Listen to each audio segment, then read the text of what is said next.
Selama 200 tahun terakhir, waktu telah berhenti di sini. Mereka mengenakan pakaian yang sama, menggunakan transportasi yang sama, menjaga tradisi yang sama seperti nenek moyang mereka. Inilah komunitas Amis. Adalah salah satu kelompok budaya dan agama paling unik di dunia yang dikenal karena komitmennya terhadap kesederhanaan, tradisi, dan keterpisahan dari masyarakat modern. Suku Amis lebih menghargai kerendahan hati, kesederhanaan, dan kebersamaan daripada individualisme yang tercermin dalam kehidupan sehari-hari mereka.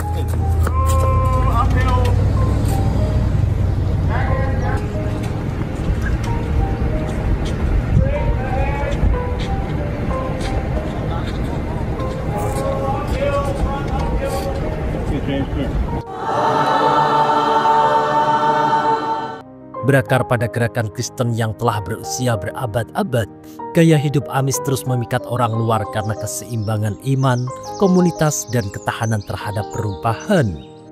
Namun di balik citra tenang kereta kuda dan lumbung buatan tangan, terdapat sejarah yang dibentuk oleh migrasi, rutinitas sehari-hari yang sangat terkait dengan iman, dan sisi gelap yang seringkali kurang terlihat oleh publik.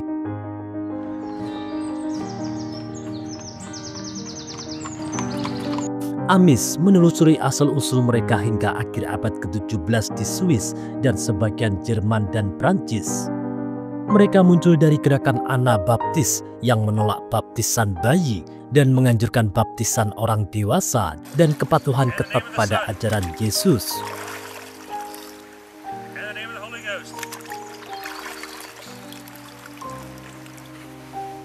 Pada tahun 1693, Jacob Amann, seorang pemimpin Anabaptis Swiss, memisahkan diri dari Menonet karena meyakini praktik mereka terlalu lunak.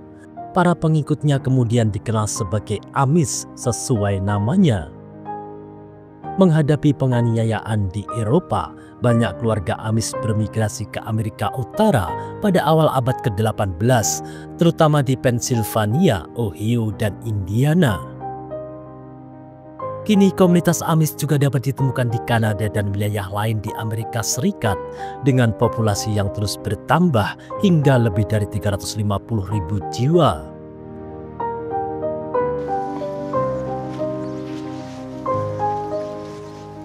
Seiring kemajuan modernitas pada abad ke-19 dan ke-20, muncul perpecahan di dalam komunitas Amis tentang bagaimana merespon perubahan. Hal ini akhirnya mengarah pada pembentukan berbagai subkelompok, terutama Amis Ordo Lama dan Amis Ordo Baru. Amis Ordo Lama adalah cabang paling tradisional yang dikenal karena penolakan keras mereka terhadap teknologi modern. Mereka terus hidup dengan cara-cara yang sengaja menolak berbagai kemudahan masyarakat modern. Mereka berpergian dengan kereta kuda alih-alih memiliki mobil.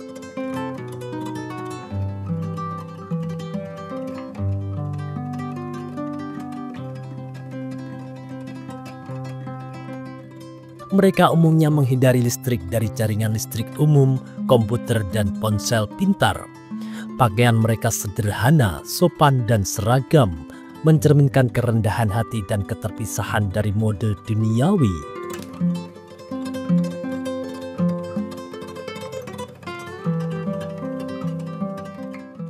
Amis Ordo Baru muncul pada pertengahan abad ke-20 sebagai respon terhadap ketegangan internal dan tekanan eksternal. Mereka mempertahankan identitas Amis tetapi memungkinkan adaptasi tertentu terhadap masyarakat modern. Beberapa kelompok Ordo Baru mengizinkan penggunaan listrik, traktor, dan bahkan telepon dalam jumlah terbatas di rumah.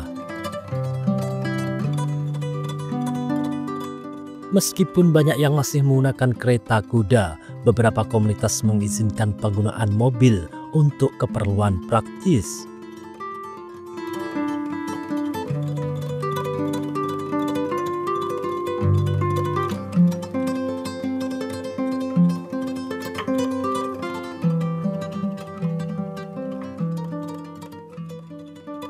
Pertanian tetap menjadi hal yang utama, meskipun banyak Amis juga beralih ke pertukangan, kerajinan tangan, dan usaha kecil.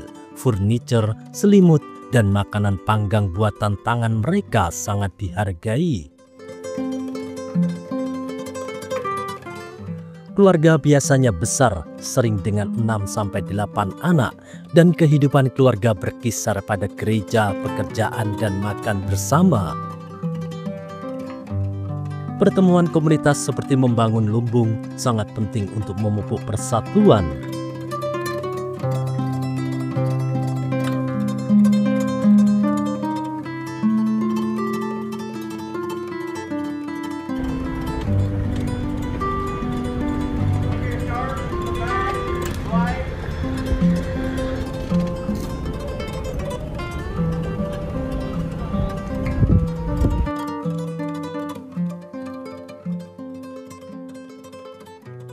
Anak-anak Amis biasanya bersekolah di sekolah satu ruangan dan menyelesaikan pendidikan mereka sekitar kelas 8.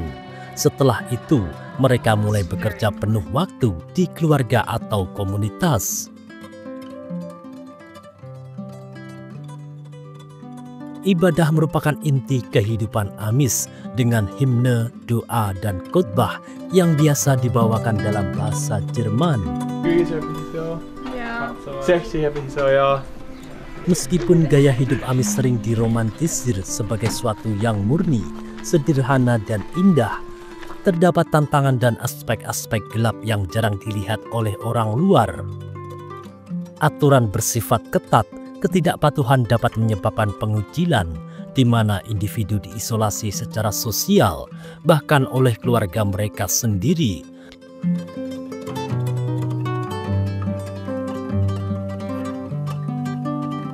Dengan menghentikan sekolah formal setelah kelas 8, anak-anak Amis seringkali kehilangan pendidikan tinggi dan kesempatan yang lebih luas, yang membatasi kemampuan mereka untuk meninggalkan komunitas jika mereka ingin menjalani kehidupan yang berbeda.